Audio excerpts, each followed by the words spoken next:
ខ្ញុំបានចេញមកហើយសងហេជួនបានរើចេញភ្លាមទៅរក post Photon អរគុណបងស្រីដែលធ្វើឲ្យរឿងនេះអាចទៅរួចសម្រាប់ខ្ញុំណាស់សួនបើពុកម្ដាយខ្ញុំកំពុងមើលពីលើមេឃពួកគេត្រូវតែមានសុភមង្គលនៅខាងក្នុងហើយអ្វីត្រូវអរគុណនាងដែលធ្វើឲ្យវាកើតឡើ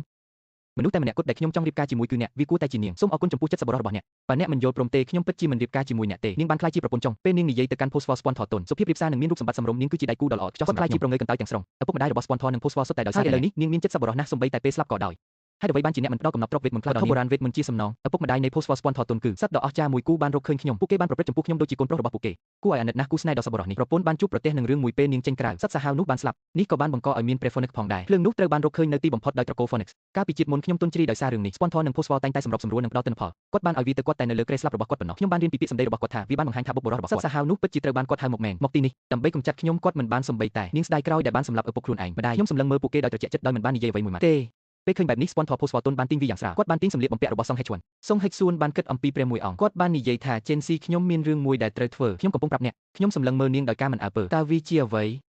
អ្នកបាននិយាយអ្វីដែលព្រះបតាអធិរាជមានបន្ទូលនៅថ្ងៃនេះអំណាចវេទមន្តរបស់នាងខ្សោយហើយនាងបានខ្លាយជាក្រោយពីរៀបការរួចប្រកាសជាត្រូវគេធ្វើបាបជាមិនខានបន្ទុកជាធម្មតាអ្នកផ្ដល់អំណោយជាច្រើនដល់នាងវត្ថុបុរាណវេទមន្តតើនរណាហ៊ានធ្វើបាបពួកគេដោយរបៀបណានាងខ្ញុំធ្លាប់ចូលចិត្តនាងហើយខ្ញុំតែងតែឲ្យអំណោយដល់នាងនឹងប្រគល់ឧបករណ៍ធ្វើពិធីដ៏ល្អបំផុតផ្ដល់ឲ្យគាត់នៅឧបករណ៍ធ្វើពិធីដ៏ល្អមួយនៅថ្ងៃបន្ទាប់វាតែងតែលេចឡើងនៅខាងក្រៅពុកស្វាយទុនគាត់បានរំលឹករឿងនេះឡើងវិញដោយមិនប្រុងប្រយ័ត្នប៉ុន្តែគ្មានដាននៃបេះដូងនៅក្នុងភ្នែករបស់គាត់ទេមិនពិតតើវត្ថុបុរាណវេទមន្តអាចផ្សំជាមួយនឹងមន្តអាគមរបស់ខ្លួនដោយរបៀបណាប្រៀបធៀបទៅនឹងកម្លាំងសុងហិចស៊ុនបាននិយាយដោយមិនស្ទាក់ស្ទើរពួកគេបានធ្វើសំណើផ្ទាល់ខ្លួនរបស់ពួកគេខ្ញុំចង់ខ្ចីស្នូខាងក្នុងរបស់អ្នកនៅពេលនោះខ្ញុំគ្រាន់តែមានអារម្មណ៍ថាខួរក្បាលរបស់ខ្ញុំលេងអ៊ូអមួយបានចេញពីកណ្ដាលឆាកដូចនៅក្នុងជាចាប់នៃការត្រូវបានគ្រប់គ្រងដោយស្នូខាងក្នុងមិនអាចបំភ្លេចបានក្នុងចិត្តខ្ញុំការស្អប់ខ្ពើមស្ទើរតែគ្រប់ដណ្ដប់លើហេតុផលលិចទឹកនៅពេលនោះខ្ញុំស្ទើរតែលិចទឹកយើងត្រូវធ្វើការផ្លាស់ប្ដូរហើយយកលុយទាំងអស់ពី2ឆ្នាំកន្លងមកសម្រាប់គាត់ចោលទៅប៉ុន្តែនៅនាទីចុងក្រោយខ្ញុំវាត្រូវបានបង្ក្រាបសេចក្តីស្លាប់គ្មានអ្វីក្រៅពីភាពសាមញ្ញបំផុតនោះទេការទូស្បើយតើអ្នកដឹងពីអត្ថន័យនៃទឹកអម្រឹតខាងក្នុងដែលចាក់ចេញពីវាមានន័យយ៉ាងណាការបាត់បង់ស្នូខាងក្នុងរបស់ខ្ញុំនឹងកាត់បន្ថយអំណាចវេទមន្តរបស់ខ្ញុំហើយអាចមានហានិភ័យដល់អាយុជីវិតហានិភ័យយើងជាប្តីប្រពន្ធនឹងគ្នាហើយហេតុអ្វីនៅតែធ្វើខ្លួនតូចតាចចម្លែកហេតុអ្វីបានជារំខានជាមួយរឿងទាំងនេះប្រសិនបើអ្នកផ្ដល់ស្នូខាងក្នុងដល់លោកលាវយន់ខ្ញុំសន្យាថាអ្នកនឹងមិនអីទេអ្នកបានបដិសេធខ្ញុំភ្លាមខ្ញុំយល់ហើយមែនទេគាត់កាលពីជាតិមុនដោយមិនស្ទាក់ស្ទើរដើម្បីជាប្រយោជន៍នៃលំហូរទុនព្រលឹងកាត់ក្នុងពុកជាថ្នាំទឹកខាងក្នុងរបស់ខ្ញុំសម្លឹងមើលគាត់ដោយត្រជាក់ចិត្តពេលវេលានិងបរិយាកាសត្រូវបានបង្កើតឡើងយ៉ាងមានអានុភាពមុខរបស់ Ruan Lian ស្ថិតនៅក្រោមសម្ពាធពណ៌របស់គាត់កាន់តែស្លេកស្លាំងសូម្បីតែពណ៌របស់សមុខរបស់ទេសួនបន្តិចម្ដងវាមើលទៅអាក្រក់ណាស់នៅពេលនោះសំឡេងជ្រៅមួយបាននិយាយព្រះករុណាចេនស៊ីព្រះចៅអធិរាជបានចេញព្រះរាជក្រឹត្យខ្ញុំមករកអ្នកខ្ញុំបានងាកក្បាលចូលទៅមើលចុះអ្នកដែលមកនោះគ្មាននរណាក្រៅពីខ្ញុំដែលនៅក្នុងវាំងទេក្មេងប្រុសពាក់វីនីលដែលខ្ញុំបានឃើញនៅលើអេក្រង់ទោះបីជាគាត់មិនបានលាបគ្រឿងសម្អាងក្មេងប្រុសដែលចូលចិត្តលេងវីនីលទោះបីជាគាត់មិនទាន់គាត់បានប្រែក្លាយទៅជានាគប៉ុន្តែនៅតែមិនរង្គោះរង្គើពួកគេបានឈរនៅក្រោមវត្តមានដ៏គៀបសង្កត់របស់ខ្ញុំបានដកអារម្មណ៍គៀបសង្កត់របស់ខ្ញុំចេញហើយស្ទុះទៅវាហៅគាត់តោះទៅចុះចាំ